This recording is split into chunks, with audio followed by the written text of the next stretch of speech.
शांत दिखने वाले उत्तराखंड और हिमाचल प्रदेश में लगातार सांप्रदायिक माहौल पैदा करने की कोशिशें की जा रही हैं। इसी महीने उत्तराखंड के उत्तरकाशी में मुसलमानों को ये चेतावनी दी गई थी कि वो 15 जून से पहले, यानी 15 जून को जो महापंचायत होनी थी उससे पहले अपनी दुकानें और मकान खाली करके यहाँ से चले जाएं, वरना उसके बाद जो फैसला होगा वो वक्त पर निर्भर करेगा। ये इस तरह के पोस्टर उत्तराखंड में मुसलमानों की दुकानों पर लगा दिए गए थे। अब इसी तरह का एक वीडियो आया है हिमाचल प्रदेश से।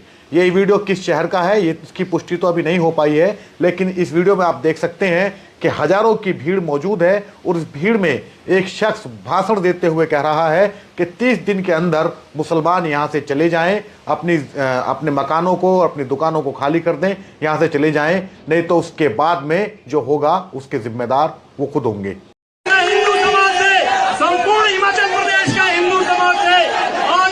ऐतिहासिक चौगान से आह्वान करने आया हूँ। 30 दिन का समय देते हैं हम ऐसी आज मानसिकता के लोगों को जो हिमाचल प्रदेश से दूर रहे। हमारे पास 30 दिन का समय है। 30 दिन में हिमाचल प्रदेश छोड़ करके चले जाओ, अन्यथा उसके बाद जो होगा उसका उत्तरदायित्व केवल तुम्हारा होगा।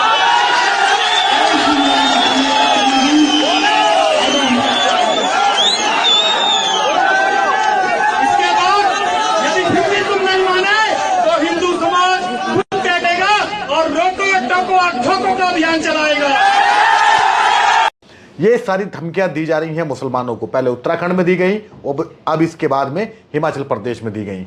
उत्तराखंड में चलो माना जा सकता है कि भाजपा की सरकार है और भाजपा पर यह आरोप लगता रहा है कि भाजपा हिंदू तुष्टीकरण करती है और मुसलमानों की चूड़ी टाइट करने का काम करती है। लेकिन हिमाचल में जो सरकार है, हिमाचल में कांग्रेस की सरकार है, वो ये सरकार एक ऐसे नारे के बाद वजूद में आई है जिसमें कहा गया था कि नफरत के बाजार में मोहब्बत की दुकान खोली जा रही है।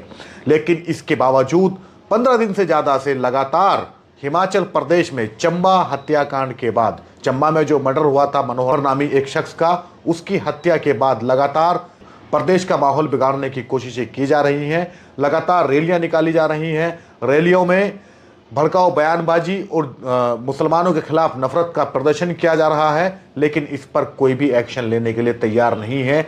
ऐसे ही उत्तराखंड में हुआ। उत्तराखंड में जिन उपद्रवी तत्वों ने मुसलमानों की दुकान में तोड़फोड़ की, उनके ऊपर कोई एक्शन नहीं लिया गया।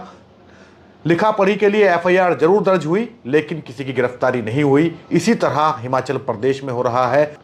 अब ये सवाल पैदा होता है कि आखिरकार जो नफरत के बाजार में मोहब्बत की दुकान खोलने का जो दावा है, क्या वो खोखला है? क्या वो सिर्फ चुनावी नारा है?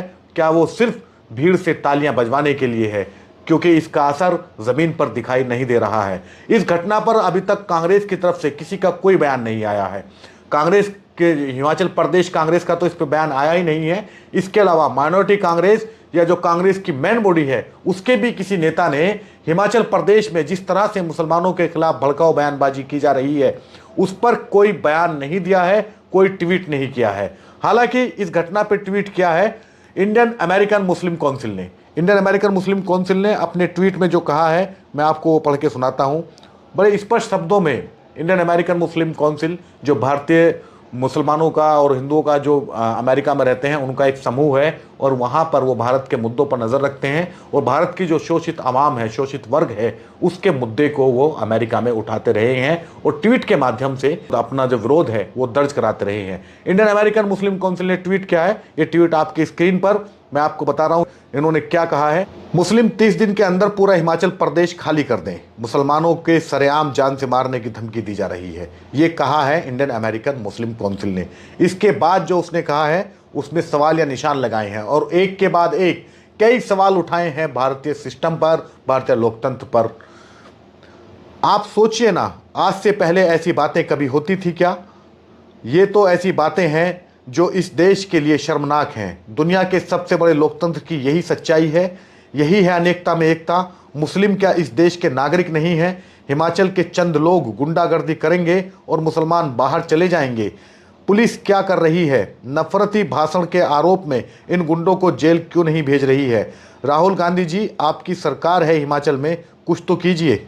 इस ट्वीट में इंडियन अमेरिकन मुस्लिम काउंसिल ने राहुल गांधी को भी टैग किया है और इसके साथ साथ जो प्रधानमंत्री मोदी ने अभी अमेरिका में कहा था कि भारत लोकतंत्र की जननी है, भारत के डीएनए में लोकतंत्र है, भारत लोकतंत्र को जीता है, और मानवाधिकार की उन्होंने जो बात कही थी उस पर भी इंडियन अमेरिकन मुस्लिम काउंसिल ने हिमाचल की घटना को लेकर सवाल या निशान लगा दिया है।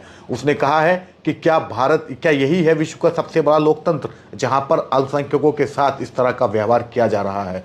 इस घटना पर कोई बोलने के लिए तैयार नहीं है। कोई बोला है तो अमेरिका से कोई बोला है, कोई मीडिया वाला कोई उस पर खबर दिखाने के लिए तैयार नहीं है। और नफरत के बाजार में मोहब्बत की दुकान खोलने का दावा करने वाले तो बिल्कुल चुप्पी साध कर बैठ गए हैं।